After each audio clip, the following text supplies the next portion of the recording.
friends, for today's video, maliligo ang mga babae. Dahil por Diyos, por Santo naman, ilang linggo nang walang ligo. Huy! Habang nagpe-prepare nga kami ng pagkain, ay nag-aatungal naman yung isa ko ditong kapatid. Akala mo naman ay kagalingan kumanta. Huy!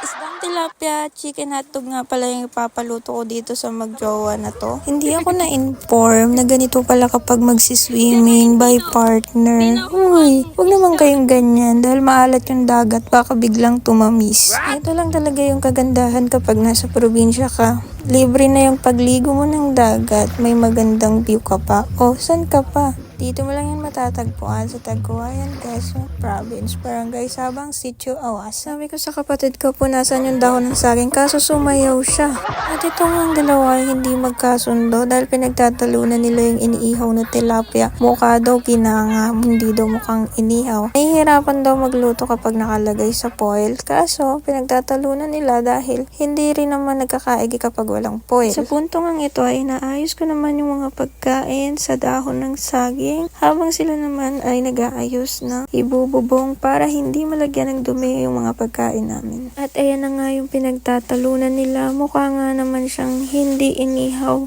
Parang naging kinunot pa nga na stop. Hindi man ganun ka-perfect ang pagkakaluto ng mga pagkain ay napakasarap naman ito. At ayun nga, hindi makapagintay yung pamangkin ko. Gusto na niyang kumuha ng pakuan. Napakaganda lang talaga ng view dito at sobrang linaw ng tubig. Dahil nga may sounds na budots ay hindi makapagpigil yung pamangkin ko sa pagsayaw. Yun nga lang, parang isang tiyuhin na lasing kapag piyestahan. Panoorin nyo na lang ang mga gagawin niya. Hala, sige, ikiambot mo yan. Habang busy nga ako sa pag-prepare ng pagkain dito, yung pamangkin ko naman ay sumisimpleng kumuha ng pagkain. Hindi pa nagsisimula ang kainan ay busog na siya. At dito nga nilalagay na namin yung kanin sa dahon ng saging. Pagpasensyahan nyo na yung kaldero dahil sobrang itim. Dahil dito nga sa probinsya ay kahoy ang pinaglulutuan at hindi kalan. Meron namang kalan pero ginagamit lamang namin siya kapag merong sama ng panahon at basa ang mga kahoy. Pero sobrang sarap magluto kapag sa kahoy. At sa punto nga ito ay nagtatawanan kami dahil sa daming alam na lutuin ng kapatid ko, sa kanin pa siya pumalpak.